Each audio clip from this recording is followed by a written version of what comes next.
aux habitudes de vie et aux coutumes des pays pauvres. Or, l'éducation des filles est la clé du progrès. Une fille, donc une femme, instruite et plus épanouie, gère mieux sa vie et sa famille, élève mieux ses enfants, gagne mieux sa vie. On constate que plus le taux de scolarisation des filles est élevé, plus la croissance du pays est en hausse. Il y a donc corrélation entre la scolarisation des filles et la croissance d'un pays. Si tous les enfants des pays à faible revenu quittaient l'école en chassant lire, la pauvreté mondiale diminuerait de 12%. Si tous les adultes achevaient leurs études secondaires, 420 millions de personnes pourraient sortir de la pauvreté, ce qui permettrait de réduire le nombre total de pauvres de plus en plus la moitié à l'échelle mondiale. Une éducation de qualité permet également de limiter l'impact des grandes pandémies.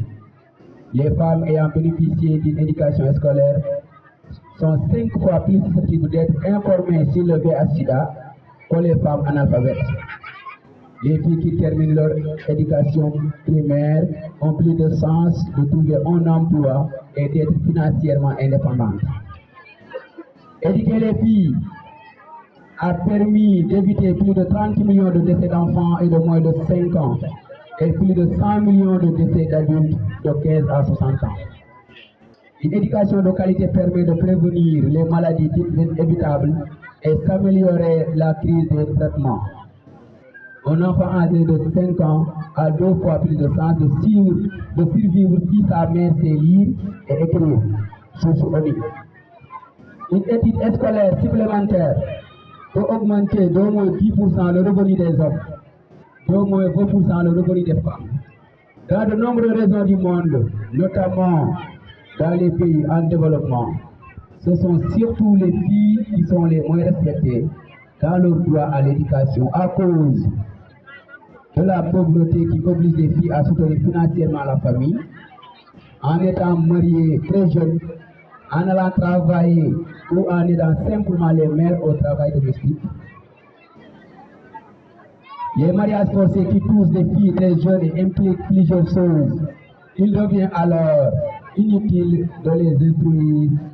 Elles tombent enceintes tôt et doivent quitter l'école.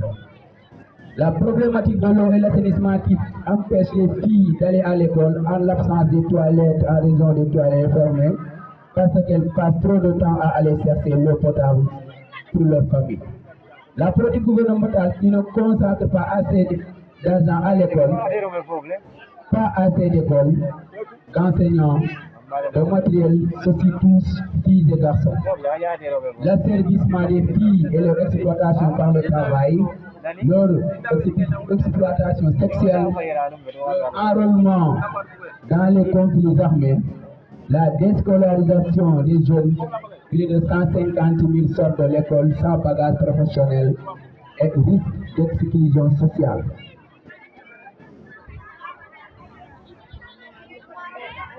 La difficulté de scolariser les filles souffrant d'un handicap par manque de soutien touche 20 à 40 000 enfants. Avec ses partenaires sociaux, nationaux et internationaux, l'UNICEF travaille à la réalisation des objectifs fixés dans les objectifs du millénaire pour le développement en s'engageant à s'assurer l'éducation primaire, mais pour tous, mais particulièrement les filles en âge d'aller à l'école. Négliger leur scolarisation est synonyme de leur exclusion définitive du milieu scolaire. En grand 4, on va développer les problèmes d'exclusion des élèves à l'école. Présentement, beaucoup de pédagogues remettent en question la viabilité de notre système éducatif et le manque de productivité qu'elle engendre dans le système éducatif.